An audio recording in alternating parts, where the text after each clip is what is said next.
Could it be possible that there are intelligent residual hauntings? A cycle that can terrorize, a cycle that can be hard to break? What if there are these supernatural cycles that tend to manifest again and again in the same location, terrorizing the living? This is known as a ghost loop.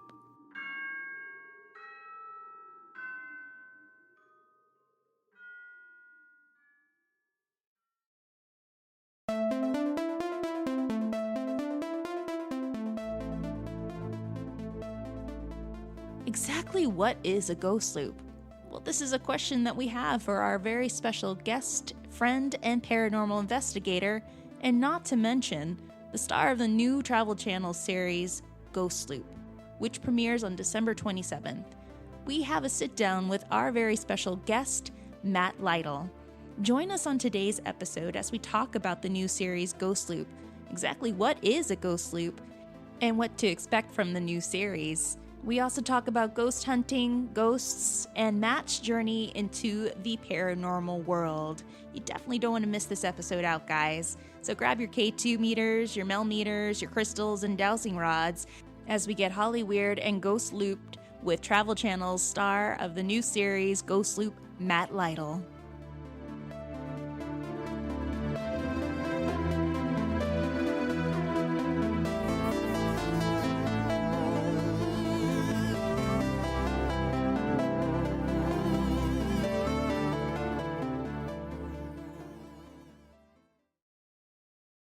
Hey, all you Hollyweirdos. Hi. We didn't see you there. Well, we did, but we also see dead people, and we don't want to see dead people, right, Bryce? That's why I walk around with my eyes closed all the Yeah, time. all the time. But if you do see dead people and you don't want to see dead people anymore, there's someone that can help. He has a team. And not only does he have a team of these specialists that deal with the dead, they also have a new show that will be appearing on the Trvl Channel on December 27th, guys. And it's a little show, a little terrifying show called Ghost Loop. Guys, we want to introduce to you all our friend, Matt Lytle. Hi. What's going on? Matt, tell us a little bit about yourself and also like what to expect with Ghost Loop and what is a ghost loop? All right. Well, about myself, I'm originally from Indianapolis, Indiana, so Midwest, but I do live in Los Angeles, California now. Because all of you guys migrate here. We really do. Yeah. Why not? I met Look more, outside. I've met more Midwesterners in LA than I ever did. I know, me ever. too.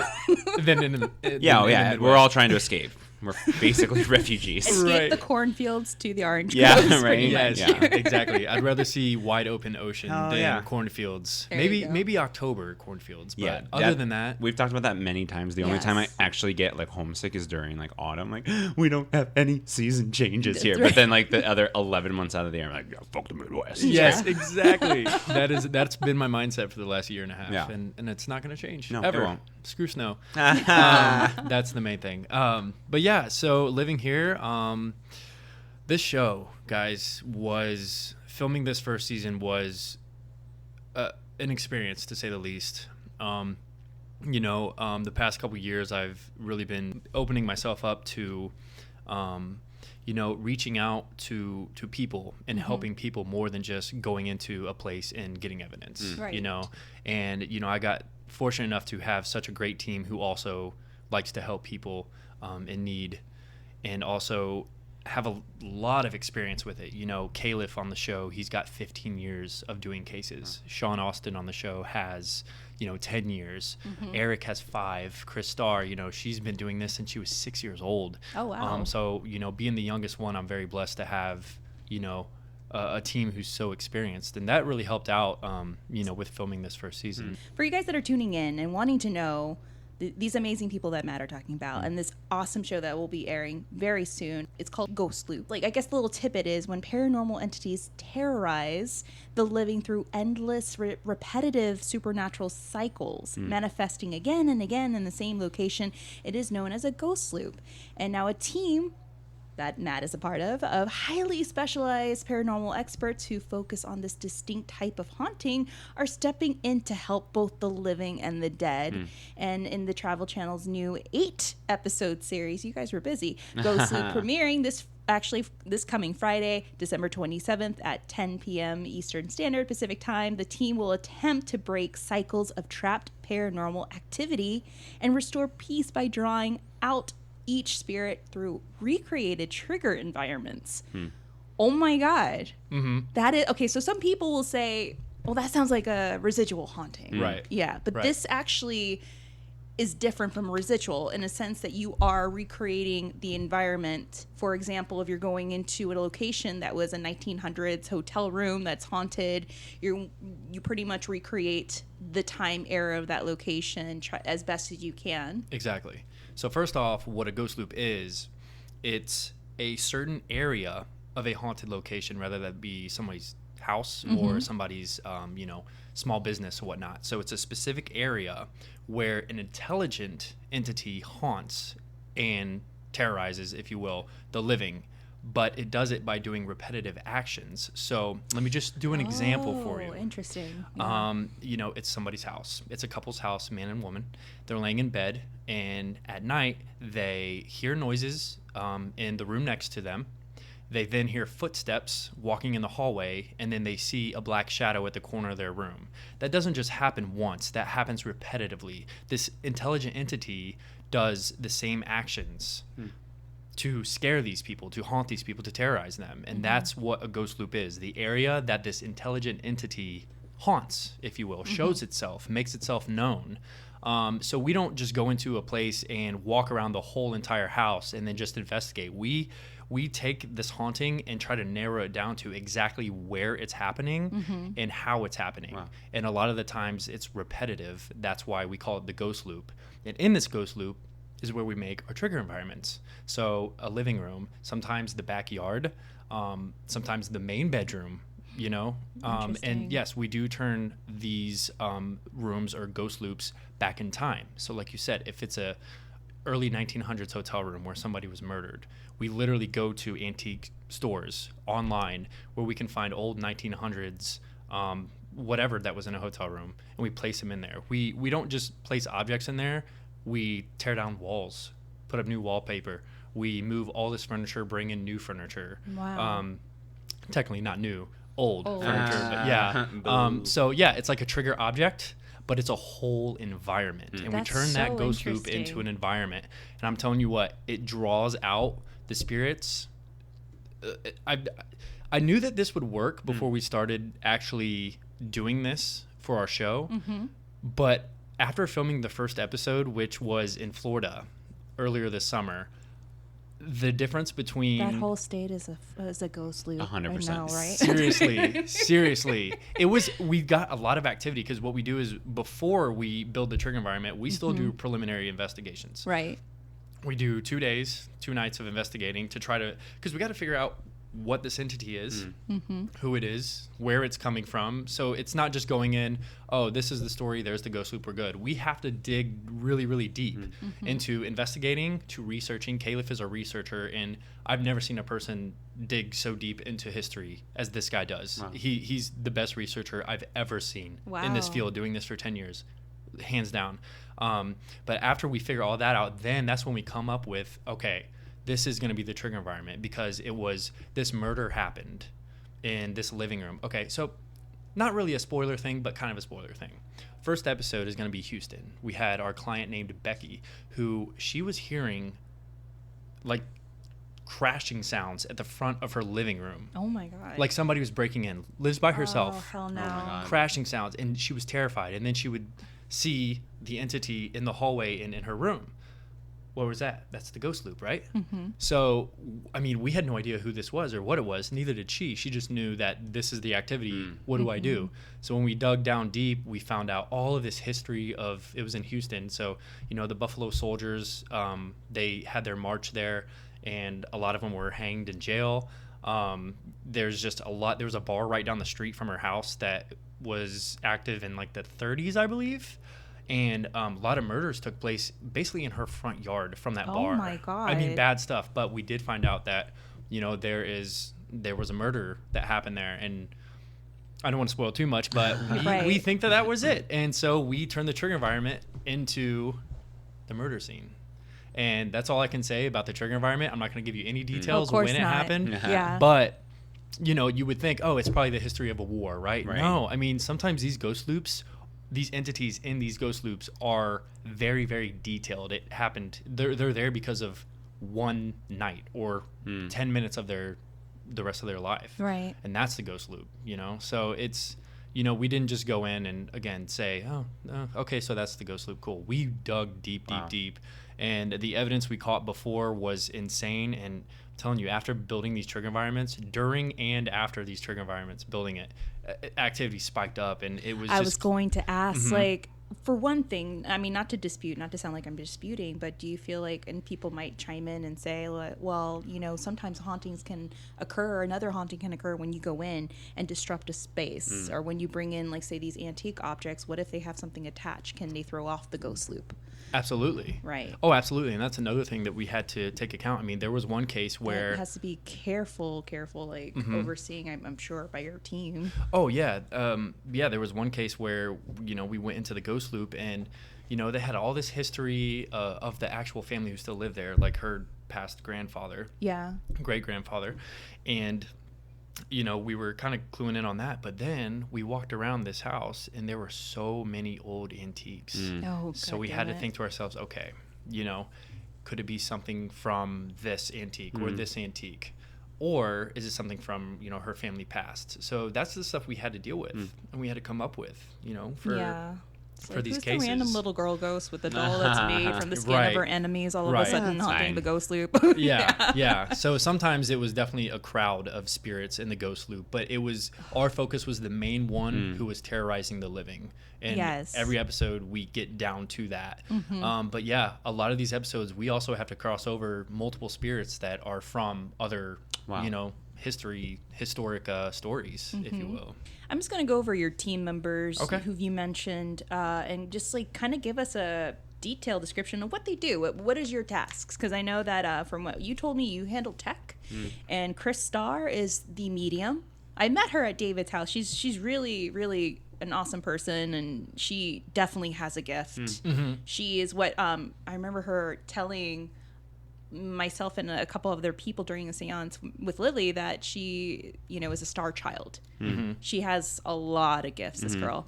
Not only can she hear the dead, but she can also communicate and like see them and pretty much help them in a way. Wow. And then we have Sean Austin, Eric, is it Vitale? Yep. And, good job. I said Vitale until last month. And Chris Califf, right? Yes. We like Chris. He follows us on Instagram. He's my boy. I always love watching his stories. Love his beard and his tattoos. So there you go. And that's why he was hired. No, I'm just kidding. Look, whatever it takes, honestly. So what is Chris? Chris, I'm sure, is the researcher, right? He's the historian. Califf, yeah. So we call Chris Califf because Kris Star is Chris. Right. So Kris Star is Chris with a K, K-R-I-S, and then Chris Califf is just Califf because that's his last name and it sounds good, right? Yes. So when I say Califf, I'm referring to him. He's the researcher.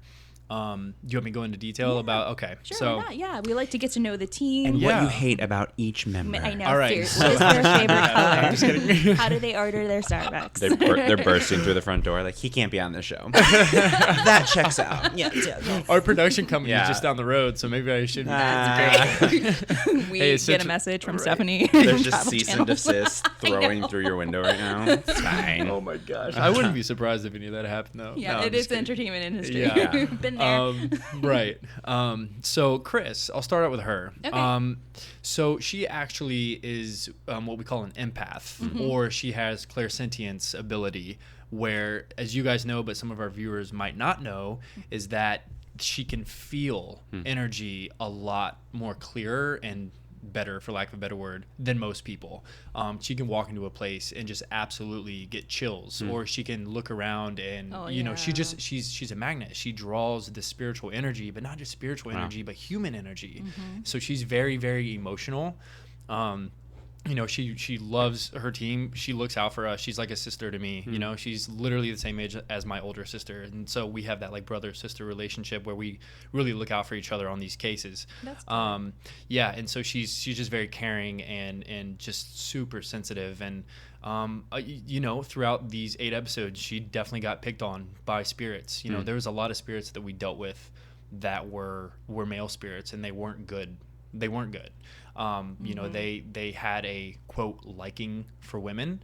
A lot of our clients, a lot of our haunted clients were women as well. And so, oh my God. So it's like they can't even leave you alone in the I know, afterlife. in the like, afterlife. Hashtag me too I afterlife. really right? came in and I was like, Okay, I'm okay, not going to go on a okay, rant all right. today. But let me just say. What it would be? Hashtag afterlife, me too. I don't know. Time's up. I know, up, time's and like, up. where are we? Wait, God no, damn. time was of already course, done. even in the afterlife. Oh my God damn. gosh.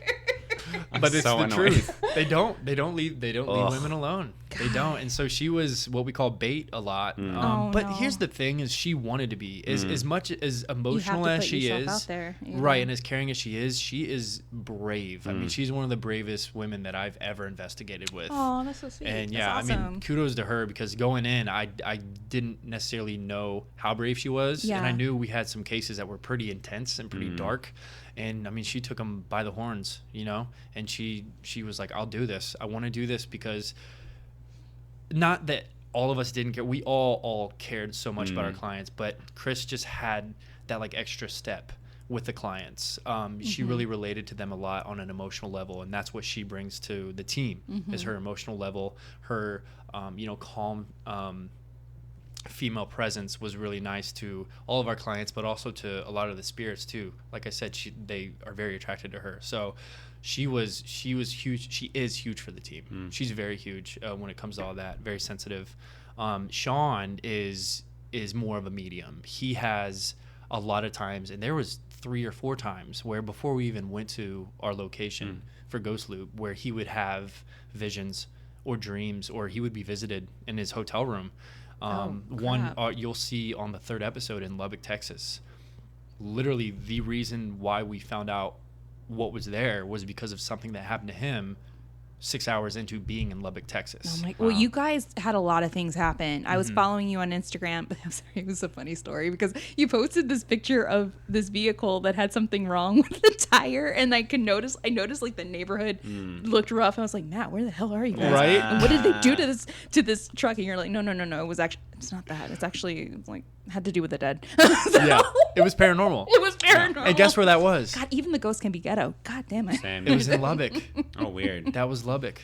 Oh damn. That was the day that was our first drive to that location after Sean had his crazy experience of something. And you guys went evil. through something that was scary, and we'll see it in that episode. You will like see it. You have to see it, guys, because when Matt posted this picture, it looked scary. I was like, what happened to the tires of your car? Yeah. And I thought at first it was someone stole them, or you guys had an accident, but it was something that was paranormal related, and we'll have to see what that is. It's you guys do know. what I love about that episode and that whole scene is you guys will be able to see how real and raw this stuff is. Yeah. You know, we don't just, I get it, we have a professional camera crew and stuff, but we don't set things up and then go along with it. Like, stuff happens to us off of location, I off believe of it, cameras yeah. being on. Well, yeah, you and I had, like, we converse a lot on Instagram, and I could tell, like, our listeners and people who are just new and a little in the opposition of this new ghost show, but the feelings I could tell you are very genuine. Like, when I would chat with you on Instagram, like, you were, like, really scared about that episode. Like, you were so scared about being in that place. Like, this was something serious that happened, and it could have, like, hurt a lot of people. Right. And the word that I hate to use when it Yeah. comes to an experience like this is we thought this thing was very powerful. Well, obviously, I saw that right. truck. I was like, what the effing Yeah. mother F, Matt? Yeah, exactly. And that was you're- my words you too. Were, except you not were quite as scared. censored. Like I know some people are like, "Well, it's scripted." No. No, I could tell no. you guys. I could vouch for Matt and his team from what he's told us. Like, this stuff is fucking serious. yeah, yeah. it's real and raw, and Yeah. that's. I don't want to get into it because I'm sure it's a question later on, but that's what I love about our show. Is it's very real and raw. And I just got goosebumps. Emotional and so Sean has his visions. Visions, and those visions pay off in Lubbock. Yeah, they pay off a lot in Lubbock and in a couple other episodes as well. But Lubbock was the one that it really did. And again, you guys will see that our third episode. So the very beginning of our show. Oh man. And it's insane. But and then we have Mr. Chris Califf, which I've already talked about, the best researcher ever. But he's also like he's like my brother on the show. He's my older brother on the show. Big, big beard, tattooed guy, low voice. Bryce is like, go on. Yes. We are doppelgangers, clearly. You smile a lot more than I know. My tattoos are invisible and my voice is not low. It's fine. Maybe you guys should just match up. I know. One superhuman. You'd be the perfect investigator. He's listening. He's like, absolutely not. Yeah, he's probably cussing at me right now under his voice for sure. But yeah, I mean, one thing I love about him as well is I've already touched on how much he cares about the team. I mean, he's the most, along with Chris, I mean, he's the most caring. He's a dad. He's the only father on our team too. Yeah. A lot of these cases got a little too close to him because it did involve some child spirits.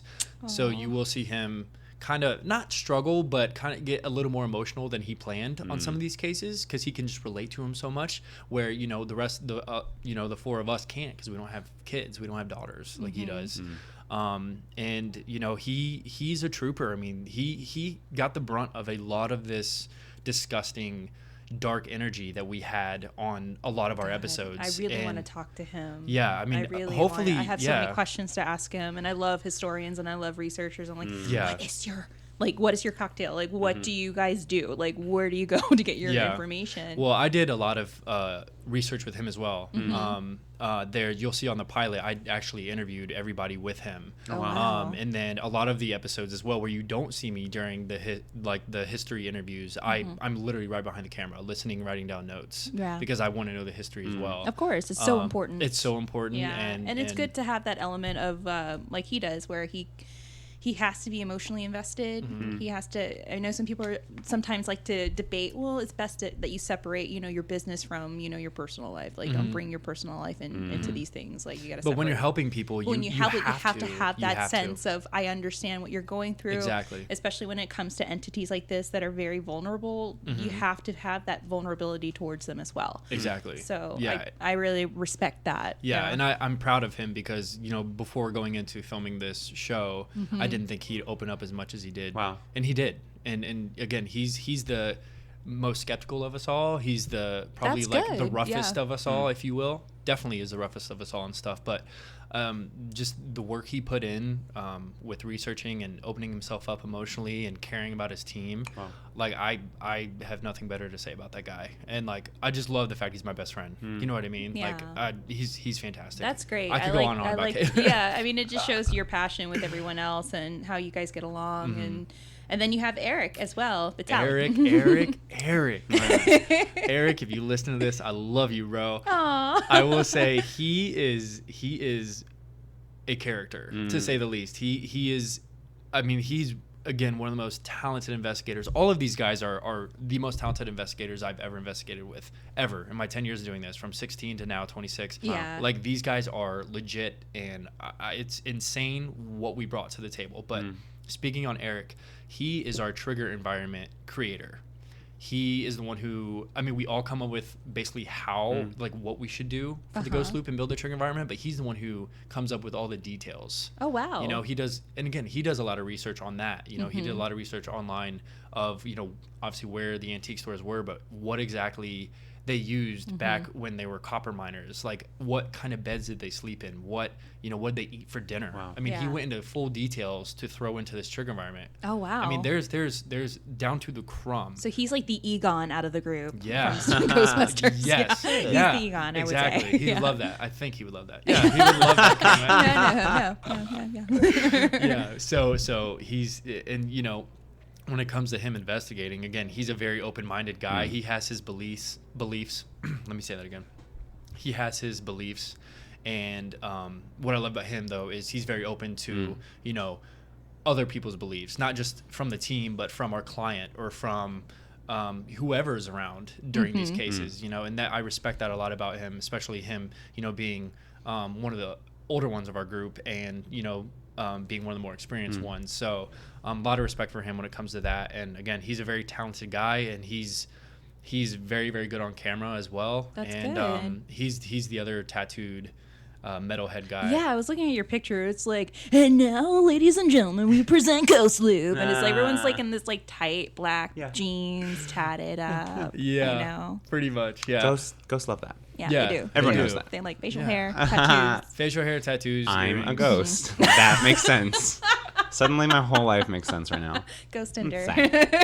Ghost Tinder. Yes. Oh my gosh. 100%. Trvl Channel's new Stop. series, Ghost Tinder. I was gonna say, my whole dating life is called Ghost Loop, so it's fine. I don't know. It just is what it is. Why That's does the this first keep time I've heard happening? that. Like, I don't understand. It's like I'm in a loop of people ghosting me. Recreate the scene. It's my room. I don't know. It's fine. Like, oh God. Yeah, it's bleak. It's bleak. My role on this show, I know it does say tech support. I do a lot more than that. I did go to film school. I know how to work all of our cameras. Nice. I know how to work tech like no other. But here's the thing. Here's the twist. A couple years ago, I lived in Atlanta, Georgia, and I met up with this local psychic from Atlanta. Oh, wow. Her name was Boo. Hi. B-O-O. Hello. Hi, Boo. You know what I mean? Hey, boo, hey. She is very trustworthy, very accurate, very legitimate. I sat down with her in the Decatur Cemetery one time, and Oh. I told her some of my a very old cemetery. It was great. Yeah, that's a pretty haunted cemetery. You know about it. Yeah. In Atlanta. Hello. Yeah, I mean, that's true. You guys are pretty good at what you do, right? The whole time he's talking about research, I was like, yes, I've used Wikipedia. Like, it's fine. Oh. Like, oh, people do actual research? Oh, God, no. I mean, Califf might not have, but yeah, I definitely was on Wikipedia Yeah. a little Oh, yeah, bit. hell yeah. I might have used a few lines. Wikipedia is actually Wikipedia is really good, but when you scroll to the references, Yeah. and then you go deep in that rabbit hole of the references. That's how I graduated university. Yeah. Cite your sources. Hello. Hello. Someone did it for me. They revoke my diploma. Yeah, they're like, dear Mr. Bryce Mitchell Williams. They do not have my address, to be very clear. So, Matt, tell us about your first paranormal experience before we go into Ghost Loop. So I was 15 years old. This was spring break of 2009. My grandmother had just passed away in January 2009, and my grandfather was with us on vacation in Florida. And it was me, my grandfather, and my best friend at the time sharing a hotel room, and then, you know, the rest of my family in other rooms. And Colin and I came upstairs. It was probably midnight, and we were 15, so we didn't drink. We were completely sober, to say it. And I don't know, I just felt like there was a fourth person in the room. My grandpa was asleep on his bed with a light on next to him for us, and I just felt like there was a fourth person in the room. And I looked over to my right, and I saw my deceased grandmother, and she was rubbing Granddad's back. And Oh my God. I knew it was her. It wasn't like a solid figure like you and I are right now, but it was like a very, very light brown, like apparition, if you will, with like very slight details. And I could tell it was her hair. She was standing up a little, I mean, more straight than she was when she, you know, passed on. And she was rubbing his back, and she looks over her right shoulder and smirks at me, in everything. I'm watching over you guys. Don't worry about it, right? And so I had chills. My eyes watered. I stood up. I threw my phone. I'm like, Colin. I was like, dude, I just saw Grandma Gwen up. He's like, what? I was like, I swear on everything. And this, I didn't believe in ghosts before this. That's a big note. I did not believe in ghosts because I was too afraid to believe in ghosts. It's not because I didn't think they were real. I was just too afraid to even admit that I believed. And so I told him that, and I was so afraid to tell my grandpa or my mom, who I tell everything to, for like a week, because I didn't want them to think I'm like weird or a psycho. Yeah. But also I didn't want them to think that like I wanted attention, or like I didn't want Granddad to be mad at me and be like, she just passed away. Why are you telling me that? I didn't want like any it of was that. disrespectful. I was 15 too. Yeah. I was 15. And so I told my mom a week later driving home from Florida, and she was like amazed by it. She was happy it happened. She's like, you have to tell Granddad because he's going to love that. And from then on, I was like, okay, why did Grandma show herself to me? Like, why me? Why did I sense it? Hint, hint of, you know, my ability that I'll talk about later. And then, that's what kicked off getting into my research, reading and watching the shows and ghosts, and not necessarily ghost hunting, but just all of the paranormal world. And then my first ghost hunt came about a year and a half later. I was a sports writer for our school journal, and the entertainer writer, she was doing a October article on ghost hunting. And no one would go with her because they were too afraid. And our teacher was like, well, she can't go unless he's like, I want 2 people to go. And then so me and my buddy, who was another sports writer, were like, dude, should we go ghost hunting? I'm like, dude, this is our opportunity. Let's go. Why not? Yeah. So me, my buddy Joey, and Noel, who was the writer, we went down to the very north part of Kentucky. So it was like a 3-hour drive from Indianapolis, where I lived. Very north part of Kentucky. So yeah, it was actually close to Waverly Hills. It was my God. It was like 30 minutes from there. Perfect. It was a cemetery in the middle of nowhere, in the middle of the field. I mean, this professional ghost hunter that we investigated with was driving, and we're like, where are we going? And of course, we're all like 17 years old at this time. So we're like, oh my God, are we gonna die?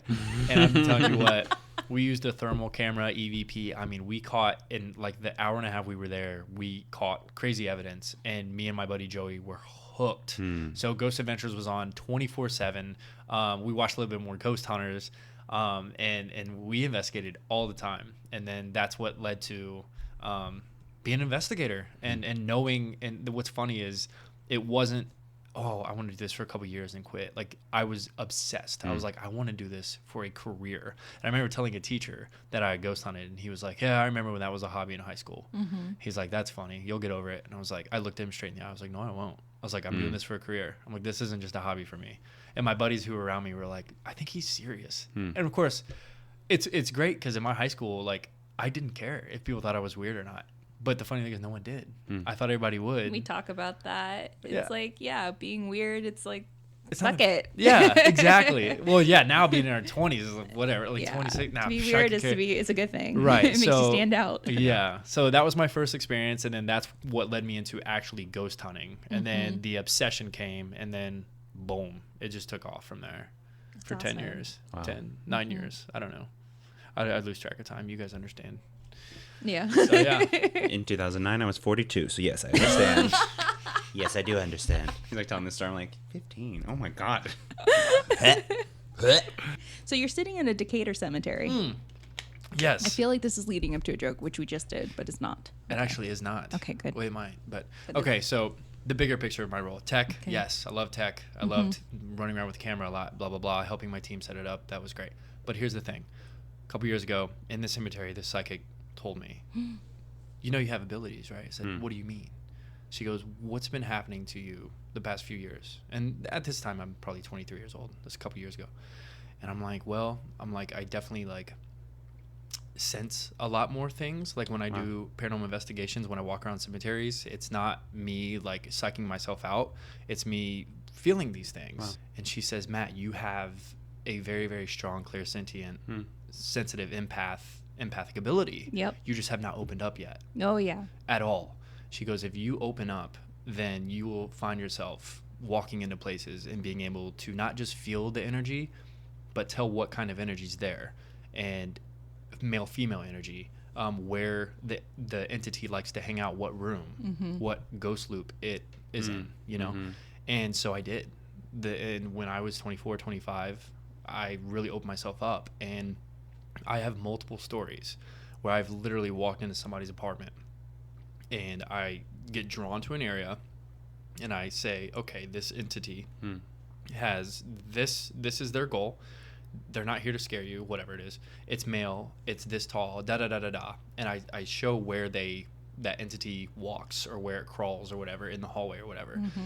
And every time that's happened 3 or 4 times in the last 2 years, the person looks at me and is like, that is scary because, and we sit down for 2 hours and talk about their experiences in that apartment or in that house.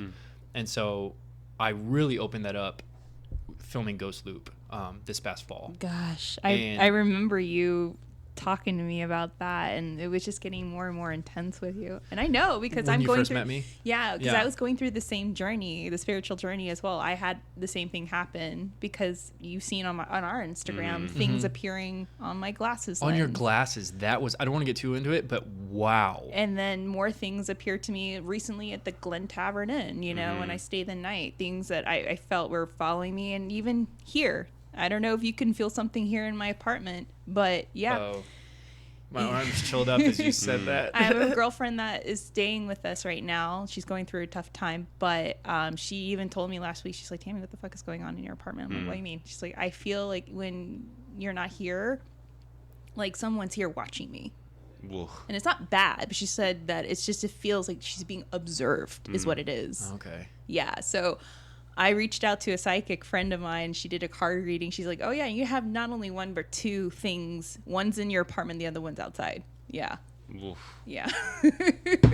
Oh, But wow. you felt, yeah, your arm is like, Wow, right when you said that, yeah, Yeah. my arm, yeah. Yeah. That's crazy. See, and do you think it was something that has followed you around from a location, or do you No. think it's just Well- something that just grabbed onto you? What do you think it is? well, what it happened, well, I think it grabbed onto me. I know it grabs onto me because he knows that I can sense him a lot. I knew it was a male. And before I can even like picture who it was, she even clarified that it was this young African-American boy who committed suicide in his 20s. And we said it in a Listener's Tale episode that in 2014, someone did commit suicide a few doors down away from us.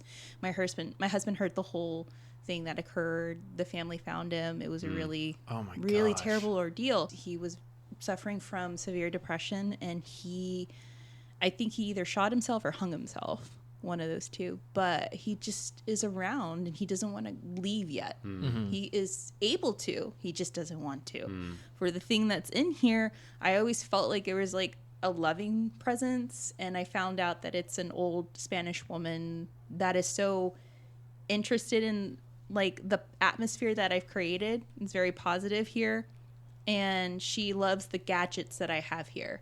Like, she's so invested with the Apple TV, our iPhones, that we're able to watch things on our phones and have these computers that could play movies and stuff. So those are things that have been occurring, because I even hear things happening in the apartment. Something would move in the kitchen, the TV would turn on every now and then by itself. So yeah.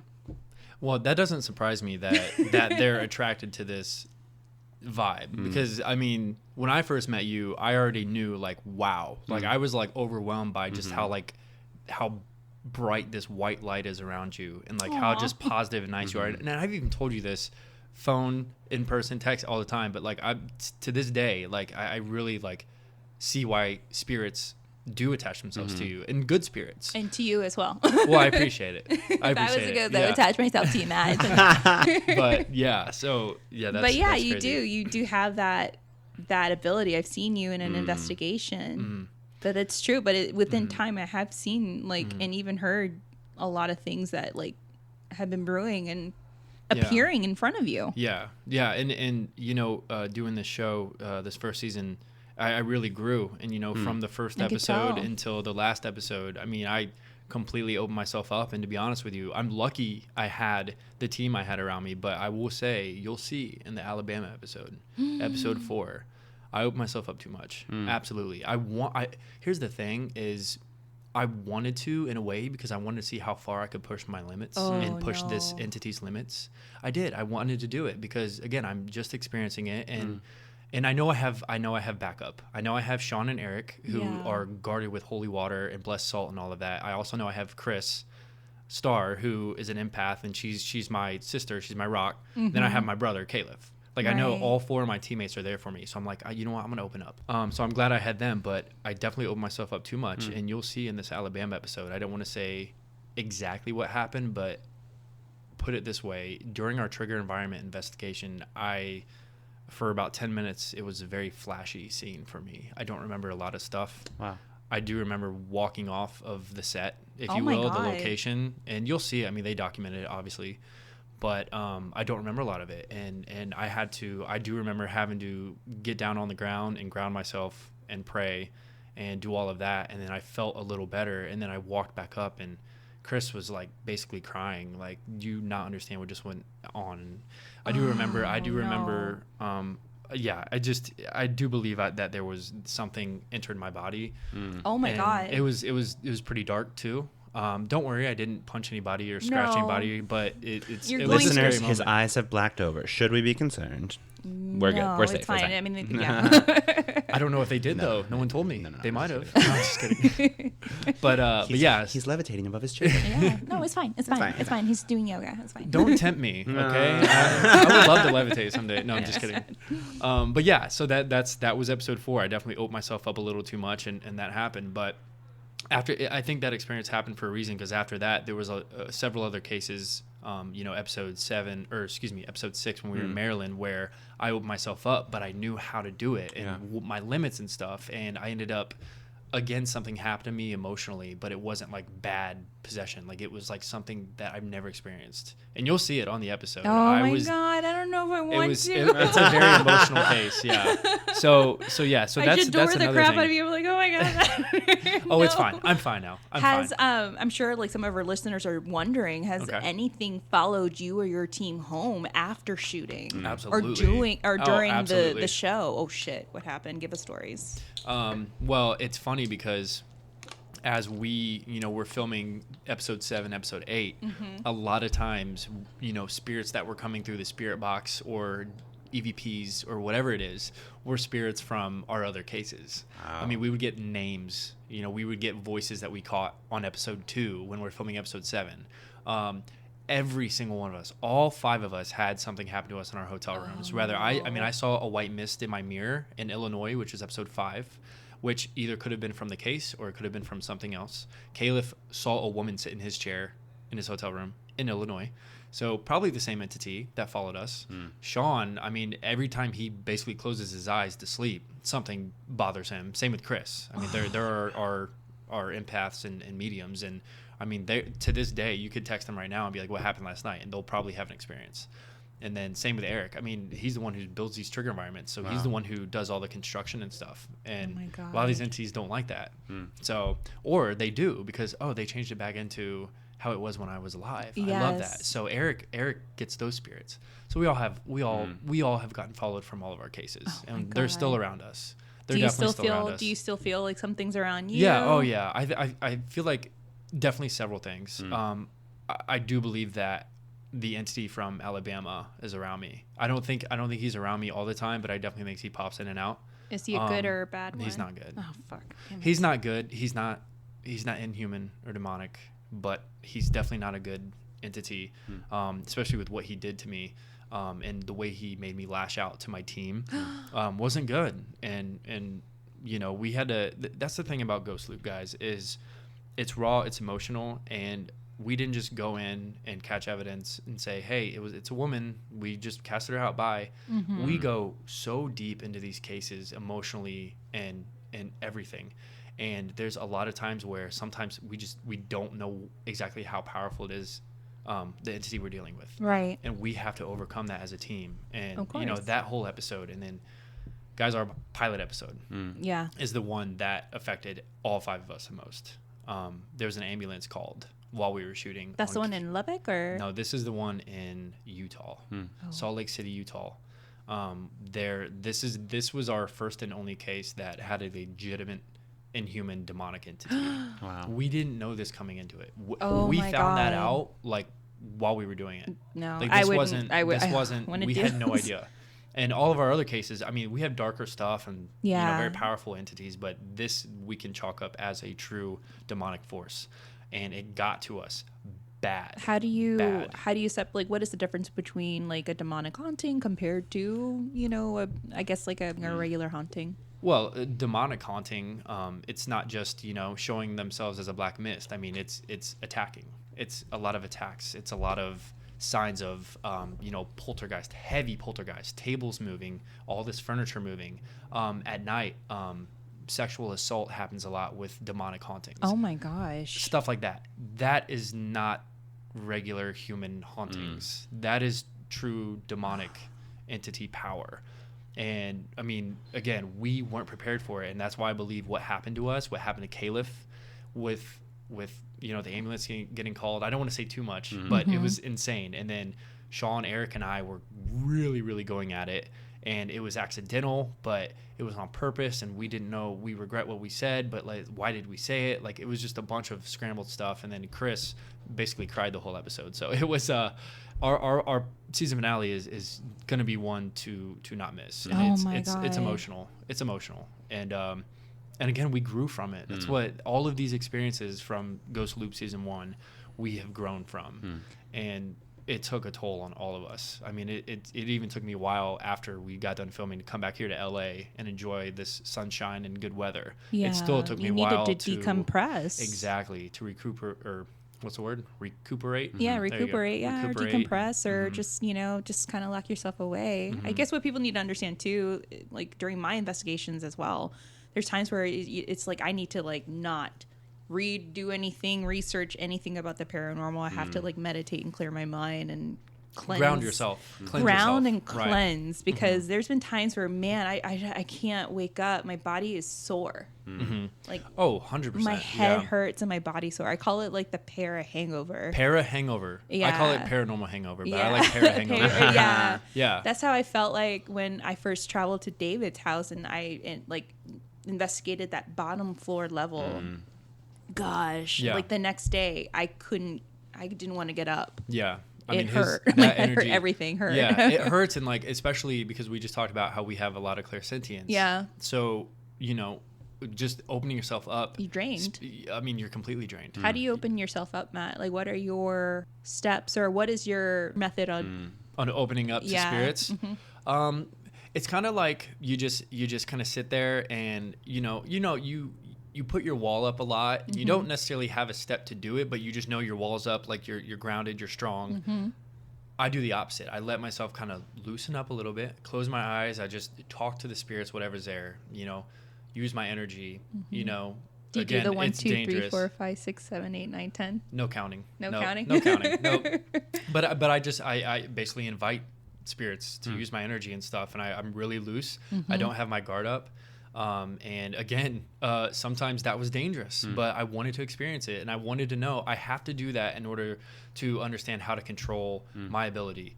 And Kris Star, being an empath and knowing she's been an empath since she was a kid, helped me a lot. I mean, I grounded myself with her several times during this 2-month shooting of Ghost Loop. Same with Sean. I mean, Sean would always warn me, still does warn me, dude, don't open yourself up too much because you just don't know what's there. Right. Yes, that's true. And he's exactly right. But again, we all are different, and I want to experience that. I want to see how far it can go, because this is a paranormal. There's no really right or wrong. We still don't know because we're on this earth. So why not open yourself up to see? Again, I have a team around me. I have people who can help me out if I do it too much, but I'm going to continue to do it. That way I can learn how to control my ability. That way when I do open myself up to find more answers for these people needing help with these ghost loops that are terrorizing them in their own homes or their own businesses, I can do it better and in an easier way and take an easier path. And, that's what I believe my goal is just to be in more control of my ability to help people. It's all about helping these people. It's not about myself in general. It's not about Chris, Califf, Sean, Eric. It's not about the show. It's not about any of that. It's about your clients. It's about our clients, and we call them the haunted. Yeah, and some points like the dead who need help. And and that's another thing that actually brings up a good point. We don't only go in to help people; we help spirits as well. All of our cases we go into, there's not just one entity there and then gone. There's a lot of history at all of these locations. So, like our pilot episode that you guys are going to see on December 27th, Buffalo Soldiers, we ran into a lot of their spirits in her house and outside. We investigate outside of these houses and buildings and whatnot every episode because we want to know what spiritual energy is around this. You guys know this, around this property, not just the house. It's the ground. It's the ground. Right? It's the earth. Well, it's what we always talk about is that there's like the thing that you're seeing and then the layers that you are maybe not aware of or experiencing I think we talk about this the most with like fault lines and then like the earth and the soil and then the history and then the people who came before and then the actual event and then the residual events and the energy that people are bringing into it. Like such a layered cake. Exactly. And if you're It just like is. scraping the top off, you're like, why is it not working? Like, Exactly. You're not addressing it. Yeah. Exactly. And that brings me to what I've been saying this whole time is we don't just try to scrape off the top. We go all the way Goes all down the way to down. the bottom of that cake, and we look at every single layer as best as possible. I love that. Yeah. And It's kind of like an 8-bean layered dip. It's like, I Yeah. just don't want the sour cream and the guac. I We're want so the whole hungry. you want cheese. the whole thing. I want to go all the way Yeah. down to the bean, Yeah. which I don't agree with. I think it should be somewhere in the middle level, but that's just me. I agree. But it's like the heaviest and warmest, right? Is that where it's at the Right, bottom? right. That's the heaviest and warmest. That's where you're Yeah. gonna find all your information. That's what a Little fork scoop. is for. A fork. As I shove my face first. I'm like, yeah, Matt, a fork. Yeah. I'm definitely using a fork. I'm not using this like a trough. Ugh. Oh my How do you think Ghost Loop is gonna separate Hmm. from all the other paranormal shows? Where do I start? No, it's funny because I would get this question a lot before we went out and filmed, and I'd have several answers. But filming it, I can say, number one, this, again, we dig so far into these cases and get emotional with these clients. Right. We're such a part of this case. We're not just a paranormal team that goes in, wipes it out, and leaves. We are one with the client. We are one with the spirits in the ghost loop and around the property. We're one with them. And again, you guys will see that. All 5 of us open ourselves up to all of that. Did any of y'all know each other before you? Yeah. Okay, that's great. Yeah, I love that. Do you want me to get into that? If you want, I don't know. I love it. Just seems Yeah, like you're I so mean, like Sure. protective of each other and Yeah. so You bonded. are. I and- mean, to me, I just feel that great kinship that I don't feel in a lot of shows. Yeah. It's just You'll like, see it. Yeah, you'll see it. It's Sometimes I wonder if they're calling each other by the right names. Like, Right. way to go. right. I know. Right. Like they barely talk to each other on camera. Where They barely look at each other. barely look Yeah. at each other. Right. Sean and Eric were good friends for a couple years before our team was formed, and they also knew Kris Star. Okay. They investigated, I believe, Letchworth Hospital Oh, or right. whatnot in New Jersey, Oh. a lot. So they 3 knew each other, and then Califf is from Oregon, and he was brought in, and then I was brought in as well, and then him and I knew each other a little bit before, but not a whole lot. But the paranormal community is so tight knit. Yes. That like I knew of Sean Austin. I'd seen he had been on the show Demon Files for a couple episodes back in like 2015, so I knew his name from it. Kris Star with her YouTube, she's very popular with that and all. So we knew of each other, and some of us knew each other personally. But other than that, no. I mean, we just came together because of our production company, Essential Media, down in Venice, which, by the way, the fantastic production company. Every single person there works their tail off and has been nothing but amazing to all of us. Hey, Central Media. Hey. Yeah, Essential. What's going on? Hey. You guys know about Hollyweird? Okay. Did I say We that? know. We Like, know. Okay. Yep. That That checks shit out. out. Yeah, no, that's Let me fine. tell you about some Wikipedia. Oh man, they would love you guys. But yeah, so we were brought together from them, and we just bonded right when we found out. Oh, I mean, we could potentially have this, not just this show, but this opportunity to travel around the country and hopefully someday the world to help people who are being terrorized. I mean, like I said, we've all have experienced, people who are in dire need of help and can't have help. So we get the opportunity to actually go help them. Without spending thousands of dollars, because these days it's all about money. Oh, But, it always is. Yeah. Yeah. But once we found that out, excuse me. You're fine. Once we found that out, I think that really brought us together. And then just learning about each other, and experiences and beliefs and all of that, and just the vibe kind of clicked. And then You can tell. That's Yeah. actually why I asked. It's just 'cause, like, it seems like the way you talk about them that you've Yeah. known each other for such a long time. yeah, right. And yeah, you would never guess that. You would think we all knew each other back in the 2000s. Yeah, it's when I was amazing. in elementary school, kind of thing. And I'm gonna kill myself. and Sean was still in his 40s. No, I'm just kidding. Just kidding, Sean. Love you, bro. But yeah. So amazing. team. Yeah, we clicked right away.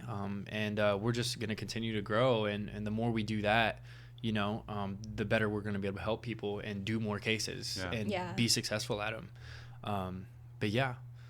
I That's see my so team. much potential. Yeah, I I just feel it, you know. Mhm. I really do. Well, Like, good. I hope so, because I mean, so far, I mean, it's just crazy, all of the attention, I guess, for lack of a better word, we've been getting just from actually filming. People who have seen our cuts and stuff like that are like, holy crap, guys. yeah. Like, you guys have done some great work. And we're just like, yeah, we kind of have. Like, That's it was awesome. hard for us good. to step back and really appreciate the fact that, you know, that we've been helping all these people out, but we've been doing it in such a different way with these trigger environments.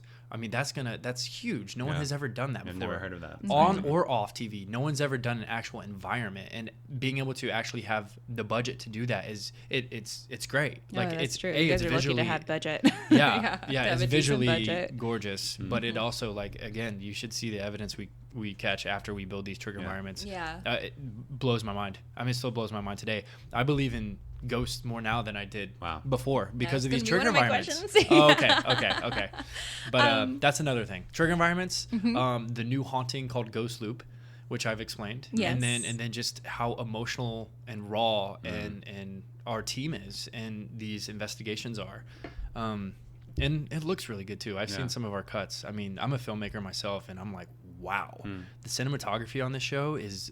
Like, I'm excited. Like, if you can make Eric look like Brad Pitt, like, you're doing something right. It's so shady in this apartment. I love you, Eric. T-shaped Well, and I think lemonade. that even just from the outside looking in, like, Yeah. you had asked Tammy what the difference was, but just the way you talk about it, like, you can Feel it, it's yeah. not, like, before we were talking, much of the paranormal community, like, no tea, no shade, but there is an element of, like, no, that's not what the ghost said. Like, fuck you. And you're just like, Yes. oh, okay, like, I don't care. Yeah. I especially, like, I don't know shit about anything. So, like, anytime people are like, oh, it's this, I'm like, oh, okay, great. Like, that's great. But with, like, the way you're talking about it, it's so, like, we're just, like, in it to, like, help. And that's Right. such, like, a different energy. And that's what I feel like a lot of people in this community needs to. I'm sorry to be on my box, but Get on it, girl. Come on. fucking understand. Yeah. And I've seen it too. We've spoken about it. I mean, there's a lot of people out there. I have the answer. Well, if you did, then we wouldn't be having these shows. Right, You know, right. There's a lot of answers and questions out there. Nothing's concrete. Everyone's going to have their own. I say hypothesis because there's a difference between one theory and a hypothesis. Like, can you prove that? No. Well, that's your hypothesis. That's your opinion. It hasn't been Right. tested yet. Right. So how do you really know? Right. And people need to have that mindset more than I'm right, you're wrong. Exactly. There's no right or wrong. Come on, it's the paranormal. And you guys have gotten criticism for this. Yeah, very Because much. people are like, what the hell is a ghost loop? Yeah. What is this now? Yeah. Another stupid show Yeah. about ghost loops? What is this? A serial? What's going on? Oh, like, boy. what do you have to say to those individuals that, you know, are coming at you with these criticisms and remarks? Watch our show. There you go. And that'll change your mind. That's all I got to say. Watch our show. And trust me, I even made some slight tweets, you know, before we came out, you know, all these new shows coming out, and which is great. You know, again, being a filmmaker and a TV guy, like I appreciate some of these. Destination Fear with Dakota.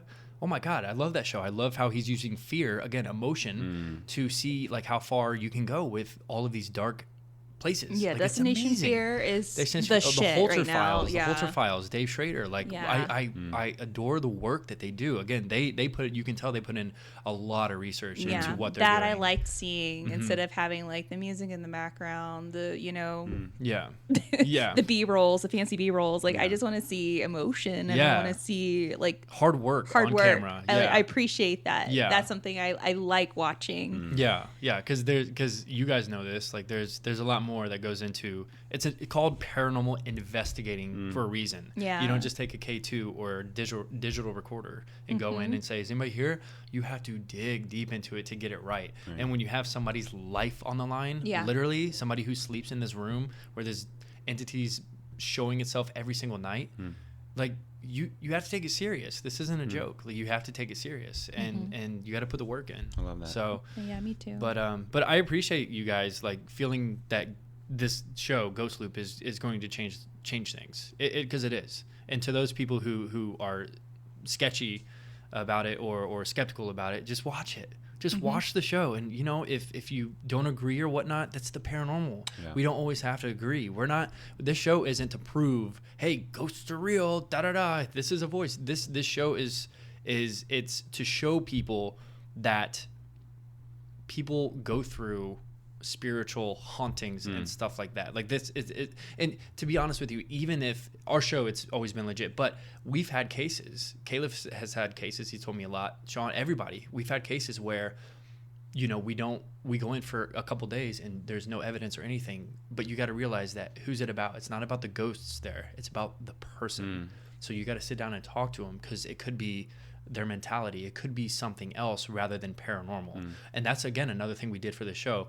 I mean, of course, everything was actually paranormal, but it's about the person, not about the ghost, not about the ghost loop. It's about the person. Yeah. So understanding what is their position with their mental health, like for what? Are they Right. suffering from depression? Are they going through something traumatic in their life?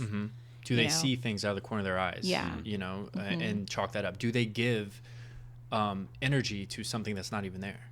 Oh my gosh, I heard you again. Stop slamming the door, da-da-da. If it's nothing slamming the door but the wind, guess what? You're still giving energy to a location. Where it's like, oh, there's no history in this place, so like we don't know, like it's not haunted in the traditional, like there's not a poltergeist or whatever. Yeah. Right. But people coming in year upon year being like, there's gonna be, and it manifests. And it manifests Exactly. into what is called a tulpa. Yeah. So, My 100% my belief as well. I definitely believe in that. Yeah.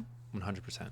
Yeah. So we definitely tell our clients, even if there is stuff there, when we leave, when we do get rid of these entities, which I'll tell you how we do that in a second, we do tell them, you know, we have a quote scene at the end where we say, listen, this is what happened, this is what we did, this is what we caught, but our advice to you, do not give anything energy. Yeah. Do not, you know, don't give it notoriety when it's not there, because guess what? It'll come right back. But we do bless homes with holy water and bless salt. Sean and Eric are both Catholic, and obviously they know how to exercise a house and bless a house. Wow. And I took a part of that as well. I'm not Catholic, but I do believe in God, and I'm a Christian. And again, it's your intent. You know what I mean? I don't have to be Catholic in order for this to work. So it's your intent. So I decided to take part in the blessings of the homes, which was great. And then a couple of them, we did do some smudging and some sage, especially when we dealt with Native American hauntings. And Kris Star, because she's more of a, you know, a universe person. She's more of a, I don't know, what does she say she is? Don't put any of this in. Anyway, she, you know, she doesn't believe in God and the devil. She's more of like a Native American belief, like more of like nature and stuff. So, she's a little, I guess, holistic, I guess, is a good... Yeah, she's somewhat holistic, where, so she would sage and smudge, and guess what? I would also do that as well, because I'm open to that, and again, it's about your intent, and if you have good intent, you know, and do it right, then you can get rid of these and entities. many paths to the same result, I think. Where it's Exactly. like, great, if that's like the way that this episode needed to go, then like you can still get the end result through a different means. Exactly. 100%. And we did that for this whole season, and we're going to continue to do that. And then, of course, the last thing we did is remember when I was talking about how a lot of times there's other spirits there, entities that are just trapped from war or something like that. We do prayers. I mean, we have a spirit box on, and we ask if they need prayed, and we help these spirits by praying for them, tell them to, you know, find the light. We even call in some of their ancestors, mom, dad, whoever it is, to, hey, come to the light and help so-and-so. And I tell you what, there's multiple times where we get voices through spirit box saying, I'm gone, or okay, I'll leave. You'll see in our first episode. Wow. We did that, and it's like I have chills because it's insane. So we have, like you said, we have different methods on crossing spirits over and getting rid of entities and whatnot. And to be honest with you, it doesn't work every single time, but I do truly believe in our 8 episodes that it works every time. But it's up to the client to continue to keep these entities away. That's at the end of the day. That's good. Yeah. I was gonna ask, what are your top 3 investigation tools of choice? My body. Oh my God, I've never been more interested in paranormal investigation. This episode is out of control. Do carry on. Losing every listener we've ever had. Well, I wear a lot of button-down shirts. No, I'm just kidding. And tight denim jeans. Oh my god! Whatever it takes for the house. That's another thing I love about my team is like, you know, as serious as all of this is, you know, we did find our time to step back, and you know, there was one hotel we had a bonfire at, so we'd hang out around there, you know, drink a couple beers, just kind of like relax. And you know, when we traveled, we flew 7 times in 2 months, you know, and Even the states you're listening, I'm like, that's the whole continent. Yeah, like, you're know, literally seriously. traveling all of North America. We literally went from Houston, which is very, very, very south. We went up to Seattle to end it. Wow. So, and we went to Palatka, Florida. You know, we went to Washington, D.C., Maryland area, Illinois. We went to the Midwest, which was nice to be back there in the fall. We went to Alabama when it was 99 degrees. I'm sorry. I mean, it's funny because our first like 2-3 episodes, it was like in the 90s. And then by Utah and Seattle, I mean, we were freezing. Yeah. I remember in Seattle, we were crossing the spirits over in the Ghost Loop, which was outside. Oh, God. And now that my blood's a little more thin being in LA, I was freezing. I was sitting there like, and of course it took like a while, you know, we're in it and stuff, but I'm sitting there like, Eric, my toes are frozen. You know, I had like those hand warmers in my boots and stuff. Yeah. I can't feel my toes. He's like, me either, bro. So yeah, he's from New Jersey, so he's got that Jersey accent that I love. That's why I love picking on him. So your body, meaning your body is a vessel. Oh my! Oh yes. Back to the question. The question. I definitely that is a true statement. As funny as it seems. I mean, I trust my instincts. I trust my body. And again, opening myself up, like, let's see what happens. Let's see if I, you know, open myself up and then say, make yourself known. What if it shows itself in front of me? It isn't the entity. Yeah. What if it, you know, knocks on the wall right next to me? What if it, you know, comes up and whatever touches my knee? You know, so definitely my body is my number one. But when it comes to actual physical tools, I'm a really big EVP guy. I mean, it's tough to do sometimes because there's so much noise around. But if you can catch a really good, intelligent EVP, there's no explanation for it, especially if you can tell what it says. Yeah. So I'm a big EVP guy. Either I don't care what recorder you use or anything. If you can catch a solid EVP Class A and show it to me, I'm gonna give you a high five. Because my very, very first evidence ever as a paranormal investigator was an EVP, and of course, guess what it says? Get out of here. Dude, that's awesome. Let's go back in. Of course, my buddies are like, you're crazy. I'm like, Dude, I said to get out. yeah. It said get out. No. No. It's funny because our tech guy for my first team, he was the one listening to it. And he's like, I gotta leave. I'm like, you're not leaving, Danny. So EVP. Danny sounds like a kindred spirit. I'm like, bye. Bye. Right. I only listen to ghosts. I have authority issues. Like, get out. Yes, sir. Thank you. It's been so great meeting you. That was Danny. Yeah, that was pretty much Danny. I'm not here for that. That was you are like more the opposite. Like when we were at David Omen's house, she's like, let's go deeper. And I'm like, let's go home. Yes, yeah. It was like, this is horrifying. You're like, we're only on the first level. I'll get you an Uber. It's fine. I know. Yes. Thank you. It's very considerate. So you run, not saying you run away, but you kind of run away. No, you can say run away. That's fine. Like We had an episode where we talked about like it wasn't even my first, but it was like my biggest, I guess, paranormal experience. And I literally ran. I was like with a group of friends and I took my flip-flops off and I ran and I left them. Good luck, motherfuckers. And just booked it. I was like, nope. Technically, you were very smart for doing that. Yes, I'm still here You're today. smart for doing that. And no one has seen them since. No, I'm just kidding. No one has seen them. They're all fine, I'm Blair sure. Witch. Yeah, right? they're in the ghost loop. Yeah, I watch horror movies and I'm like, this is stupid. Just run away. They're fine. It's that easy. That closet? No, just get out of the house. Yeah. I'm going upstairs. I'm Becky that is like, hello. Like, hello. I just was watching balls already Halloween. have Like, no, Jamie Lee Curtis, like, do not save the children. Just run. Like, just leave them. They're fine. Go in the bathtub. Yeah. I'm like, no. Jamie, you're like 5'3", 100 pounds. Michael will literally break your neck with a flick. Yeah. Come on. Oh, You know? bless. Yeah, By the I'm way, running. Halloween is 100% my favorite horror franchise. It's and really movie. good. It's a really good The franchise. new one, 2018 one, I cried at how good it was. I Yeah. did not expect it to be that good. I love spoiler alert, but the last scene where it's like her granddaughter and her daughter Yes, looking Queens. at Fucking Michael. Queens. and Mikey, and knowing that he gets out. Yeah. And I've already read something about the second one and how he gets out, but I'm not going to say it. Ooh. Spoilers abound. Yep, spoilers abound. That's right. I do actually have a friend who worked on it as well. Oh, damn. Yeah, she lives in Atlanta. She got to work on it, and she was like, it was so fun to work on a Halloween movie in October. Oh my god. She was part of the special effects crew. How awesome. What a dream job. She said it was well, she worked on Wonder Woman 2 as well, but she said it was like one of her favorite movies she's ever worked on. You know what? You know a movie is good if it's scary, but I will keep watching. Like, that's my barometer. It's like, Hocus Pocus. I don't. Okay. Whoa. The scariest movie of all time. Whoa. Arguably, and I will die on this sword, Bette Midler's and Sarah Jessica Parker's best performance, bar none. No, Come at I me. agree. I will Slight agree with you. Second place to First Wives Club, but like it is A-level material right there. Yeah. But yeah, if a movie like Halloween is such a good example where I'm like horrified and I want to kill myself, Right. but I keep watching because it's so good, like you know it's good. Yeah. I haven't seen Hocus Pocus for a Well, long oh my time. god! Okay, what? get out. This No, is I've done. seen it. I've seen it. I've seen it. It's just been a while. I will haunt you right now. It's been What? a while. I don't need any more ghosts. Fair enough. Fair. Yeah. Fair. Yeah. If you do want to scare them, you could play that movie.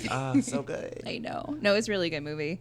For me, it's Night of the Living Dead, the first classic. one, the black and white one. Yeah. When she goes up the stairs and she sees the corpse, like that was so iconic. Like Yeah. that was like the first like It's scary too. victim It's scary. eaten up by a reanimated corpse. Back in Yeah. the 60s, that was huge. And Yeah. that scared the shit out of me when I first saw it. Yeah, That was coming off. What was Psycho? That was 50s or 60s? That was 50s. 50s. So that was like coming off of that. Like Psycho was terrifying, especially my for God. that time frame. Yeah. Oh my god. But yeah, that same thing with Night of the Living Dead was just like completely Iconic. terrifying Yeah. for that time frame, the Yeah. 60s, the way it was filmed. Ugh, those are the scary movies to me. The older ones, The Exorcist, Way 73. worse. Yeah. Like if that, like The Conjuring was fantastic. Don't get me wrong, and it was scary. But it was 2013. Like, it's like, okay, I get, like, I know how they did that and stuff. Where it's like in the early 70s, it's like, it's just that much scarier because it's like, oh, it's got that creepy old feel. I don't know. Yeah. I love it. Conjuring is- I think the Wizard of Oz is kind of creepy, to be is, honest with though. you. Those It is. monkeys, bro. Yes. Dude, when those things hop around, I'm like, I don't know how they did that. Yeah. And it was in the freaking 20s when they made this, or whatever, 30s. Yeah. Oh my God, that's one of the Making scariest of that movies. movie The was Witch. also scary too. Yeah. Yeah. And then of course there's like those rumors of like that guy who didn't get a munchkin part, so he like hung himself in the background. I'm like, it's totally a bird, but like this, just the fact that it has that rumor is terrifying. It's so yeah, we talked about that in our dark history Yes. of Really? Oz. Yeah, we have an episode which Ooh. is huge. Everybody Yeah. loved listening to it, and it's because we had to debunk a lot of it. Yeah. That's awesome. But the scariest thing was working on that set was pretty dangerous, considering that a lot of Yeah. people collected a lot of ailments from it. They got Yeah, burned. you asked like, how did they do that? They just didn't treat people like humans. Yeah. Blah. And then all of a says sudden that it's this is super flammable. possible. Yeah. This costume is flammable, and You're we're fine, working you're in fine. flame. Okay.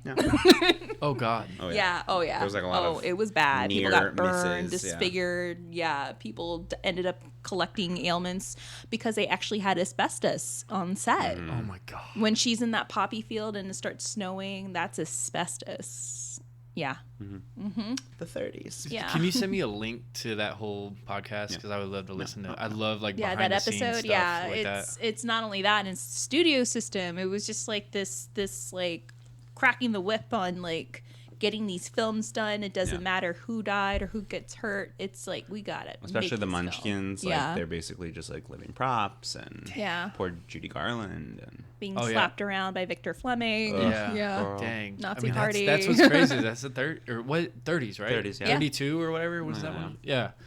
I Oh, mean, yeah. it's crazy to hear all that, but at the same time, like, it doesn't necessarily surprise me. I mean, Right. that was a messed up time, and they didn't know. It's not like they thought of this and I was like, it's really bad, but we'll do it anyways. Like, that was normal to them. Yeah, You it know? was back in the. was- That's why we think like a lot of the stuff happened like in the 30s and 40s. Why like LA is so haunted is because during those 2 decades it was the most aggressive and most aggressive. That's a good word for it. the darkest. You know, you had Yeah. gangs running the city. You had people literally being offed, and you had women who were being beaten and killed and tortured and everything. Hashtag Black Dahlia.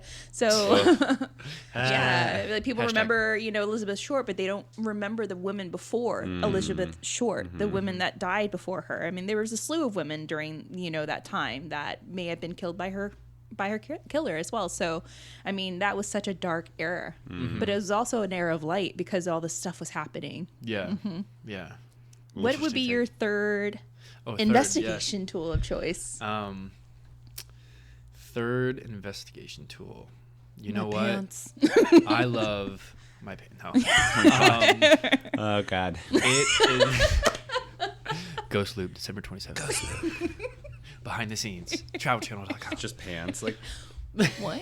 why am I on the Gap website for pants? Behind the scenes. Oh, It's fine. my nickname was Gap model for my team, by the way. Speaking of Gap, I mean, those jeans do fit you well, and Thank this you. is coming from. This is H&M, actually. I mean, I am a costume designer, stylist. Yeah, remember? So it's like if you find a good pair of pants. The SLS camera I fell in love Oh. with, and I've never in my life, even watching all these shows, I mean, you guys know Ghost Adventures, and Yeah. the stuff they catch is insane, and all the God, equipment I they want use. one so bad. We had one, and I tell you, And it it's was super insane. And it wasn't just like walking around with this SLS camera, like pointing it and then getting a figure and being like, oh my God, we caught something.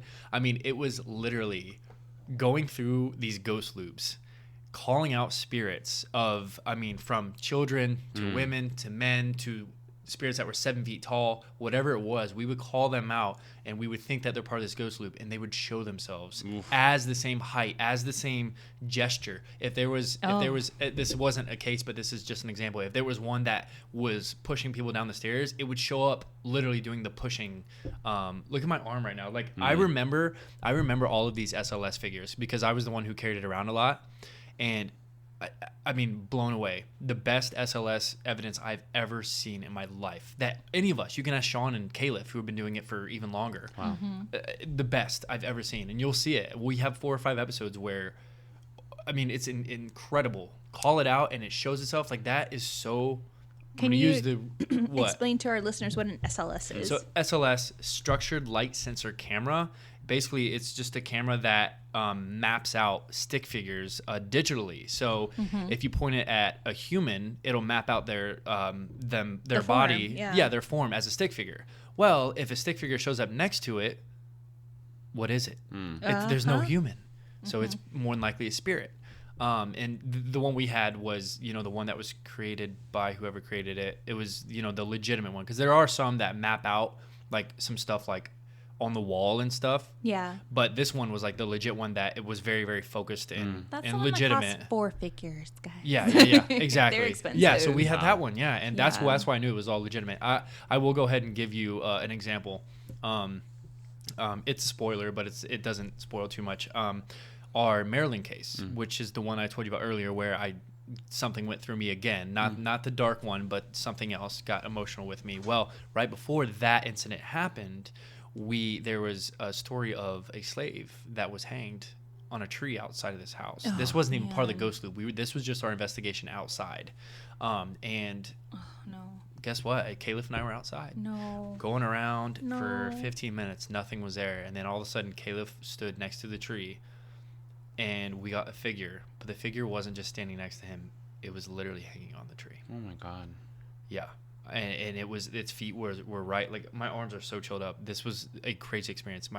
Califf was standing right there, and it's the entity's feet was on his shoulders, and like you could see up, and right where a branch was is where its head was. Oh my God. Oh my God. Yeah, I mean it was a legitimate SLS capture, and again that happened 4 or 5 times in our and that was in our completely show. Separate from even why you were there. Exactly. Oh my God. God. Yeah, because again, we focus on the ghost loop, but we Right. also had to figure out what's on the property and what could be around. And that was, that was one of the entities that were said to have possibly haunted the house or definitely the backyard. Wow. And we found out fast that entity's definitely there. It wasn't anything scary or anything. It was just very emotional. Because it was a slave, and he hanged himself for a reason, and I know the reason. It's very, very sad, but I don't want to spoil it because it's part of the story of the episode. But that was one of the more compelling, if not the most compelling, SLS structured light sensor camera capture I've ever had in my life. So I do love using that as well because it is legitimate. No, too. it's a good tool. I've It's seen a it great tool. on You've many used it, right? investigations. I Yeah. even seen even the lower grade ones, but I know the legit one is Yeah. like the best one to use. Yeah. That's awesome. So it'd be my body, EVP recorders, and SLS camera are my favorite 3. If I had those 3 things, I will investigate for 12 hours. Wow. That's awesome. Yeah, maybe a night vision camera. Those are nice too. Those are cool. those just look cool. You know what I mean? And an iced coffee. Yes. Of course. Every paranormal course. investigator needs one. I know. An iced Disposable. coffee. Unless you're in Seattle in November, then you need a nice hot Coffee. chocolate. Oh, Matt, it's never too cold for iced coffee. No. It'll always be cold. My hand's frozen to the cup. It's for ghosts. It's for the ghost loop. Ghost Loop. December 27th. Yeah, right. What advice, Matt, do you have for individuals? This will be our last question. Before we take it to a close here, what advice do you have for individuals wanting to become a paranormal investigator, wanting to, kind of dabble into this community? Yeah, I definitely say learn your craft. Do a lot of reading. Do a lot of, I know it's TV, but watch the shows. I mean, a lot of my experience, or not experience, a lot of my knowledge came from watching Ghost Adventures and Zach and Aaron and all of them. Just knowing what equipment to use and what it does. And, obviously when they capture stuff, so right. When you watch shows like that and read up on books, you go on an investigation and you pull out a recorder and you don't only know what it does, you know why it does it. You know that the microphone in that recorder is more sensitive and picks up different wavelengths of audio. So that's what I would suggest. And do not be afraid to go actually explore and investigate. Do it legally, because I know many stories, including myself, when I was younger, and you guys probably did the same thing, trespassing. That is no joke. Like, I didn't get thrown in jail or anything, but man, I got caught so many times where I didn't think I would. And not only that, but it's dangerous. A lot of these places do have some dangerous people around that could rob you, that could hurt you. So be very, very careful, especially if you're young and don't have a lot of money and you want to do it. Find places that that might let you do it for free. Stuff like that. People, seriously, I had a friend that did that, went trespass onto a location and got caught and was fined $1,000. $1,000, right? And that's just minor compared to what could happen. That is minor, yeah. But that was $1,000 for just doing something really stupid. Yeah. Well, I know of an investigator that I didn't know him personally, but he went to, I think it was an abandoned hospital. And it was pitch black. There was a hole. Oh, shit. And he was on maybe the second floor, and he fell down and died instantly. Oh, my God. Yeah. Are you serious? Yeah. Yeah. And now he haunts the hospital. More than likely. Oh, God. As an investigator, yeah. So again, my advice would be learn your craft before you go out. Have equipment. It's always good to have. You don't have to have a whole case, but have a couple pieces of equipment. You can have a recorder, and a K2 meters are only $50, whatever. Yeah. Again, you have your body, learn, be careful, and just don't do anything stupid. It's funny because my 16-year-old nephew, he just started investigating not too long ago, and I ended up giving him one of my EMF detectors, and now he has some equipment, and he texts me, once a month, asking, for advice, where to go, how to approach it, what to look for online for history, whatnot. And yeah, I'm glad he does that. But I just brought him up because I have an example of somebody who's wanting to start and really get into it. But that would be it. No, that's good advice. At first, when you said Ghost Adventures, I was like, Oh, yeah? You have a thing with them?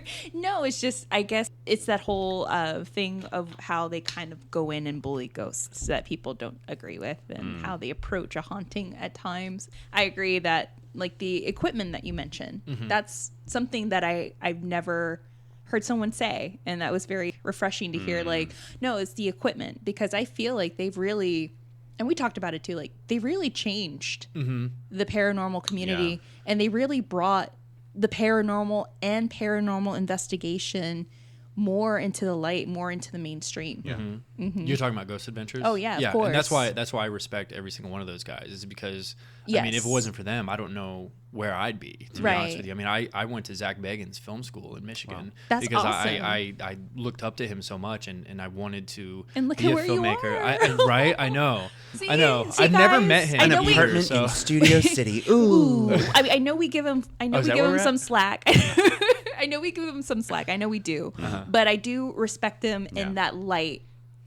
And your answer in that light, that he did bring up a lot of great techniques, equipment, and this whole environment. It's funny because we actually talked about this last week with Zachariah the Witch. Yeah. Where if you want to start something new, then don't half-ass it. Like what? No. Why? Like what do you want to do? Do you want to like order your kit off of like Urban Outfitter? Then like that's probably the results you're gonna get, and that's fine.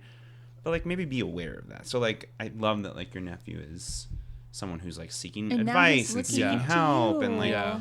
there are ways to do it. We talk about this Yeah. all the time, like in the industry too. Like I want to be an actor. Like yeah, right, me too. But like, what are you doing about it? Like, What are you just Right. doing yeah. about it? Exactly. And like, it's how not are you approaching exactly. Wow, you did Exactly. your research. You went to his film Yeah. school, and guys, look at where Matt is. Yeah. He's Yeah. on his first show I know. on the I'm Trvl excited. Channel. I'm excited, and you know it's crazy because this is the beginning. Yeah. I mean, this is the very beginning. I'm still learning abilities. I'm still learning equipment. You know, even though I'm like the tech guy, I'm still learning a lot of equipment. I'm still open to all beliefs, all religions, how to cross spirits over. Like I'm open to all of it because I know And that's part of the craft. exactly. You have to be willing to learn, and you have to be willing to continue to build, and then you'll end up being at the top, and you're gonna be the person that people wanting to start off, but not only start off, but continue to grow and grow. You're gonna be that person they go to, and that's my goal is to just whoever wants to be what I am, what you guys are, Yeah. paranormal investigators. If whoever wants to be that, I want to help them get there. Yeah. You know, so I'm learning a lot from you, sir. oh, really? 100%. Yes. Cool. No, I really, before we bring this to a close, I'm very proud of you. Yeah. I met you Oh, thank you. I met you a year ago, and I'm very proud to say that you're my friend. Oh, and thank you. That I'm so happy for all these things that are coming your way.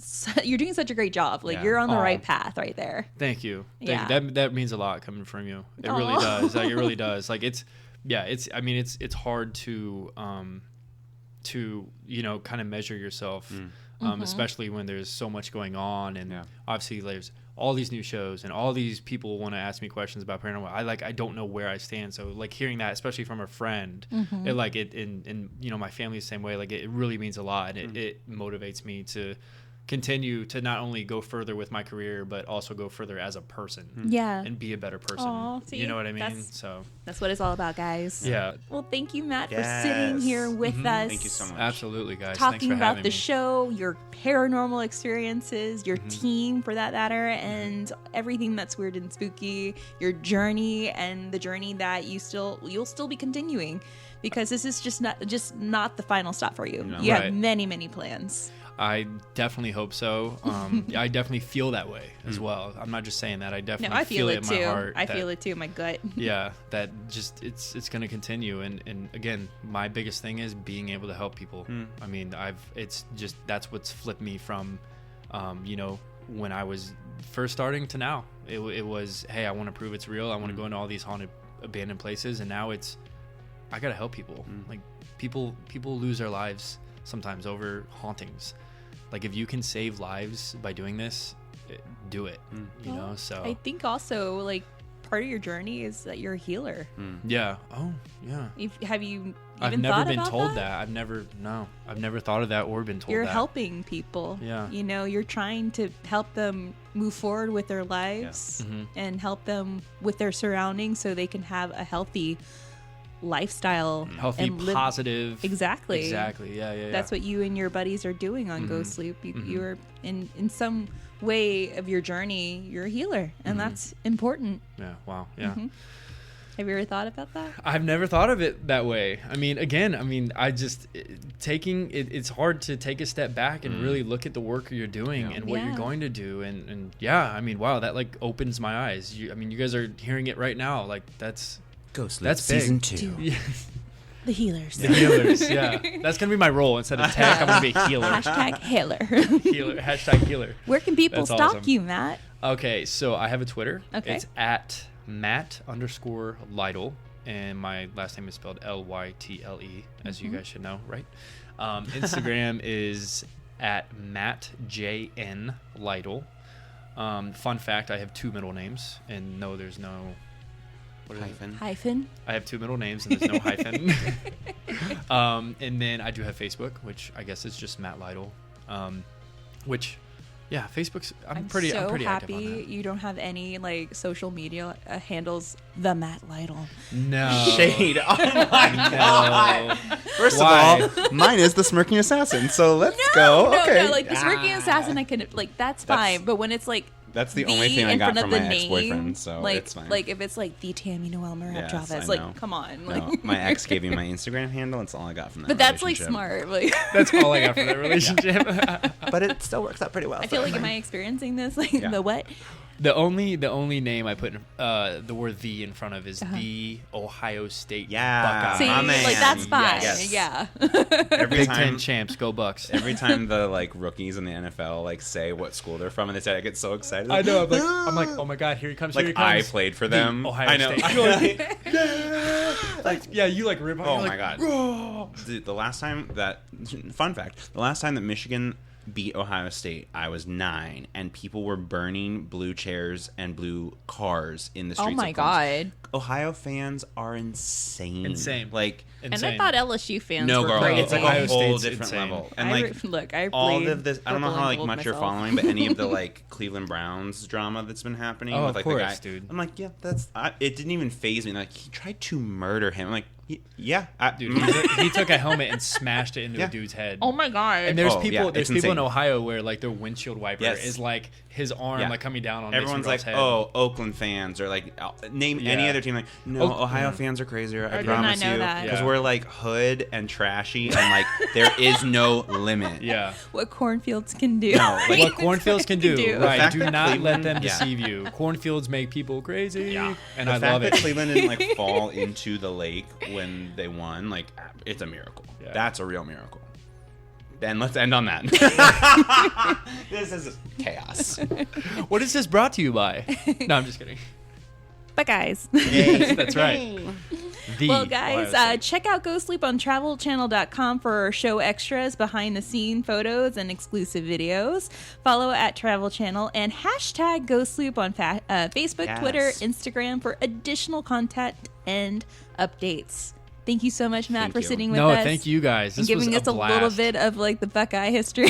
The bucket. That's right. That's right. We have 0 listeners after this. I'm so We're sorry. done. We're done. We're done. He didn't even do one feminist rant. What did I do at the beginning? You did. Yes. Crushing it. All right, guys, stay Hollyweird. And Matt, do you have any last words you want to say? Stay creepy. Good one. Go Sleep, December 27th. Bye. Bye. Bye. This episode was made possible by our Hollyweird paranormal patrons. If you're interested in becoming a Hollyweird paranormal Patreon or a Hollyweird paranormal producer, then head on over to www.patreon.com/Hollyweird Paranormal.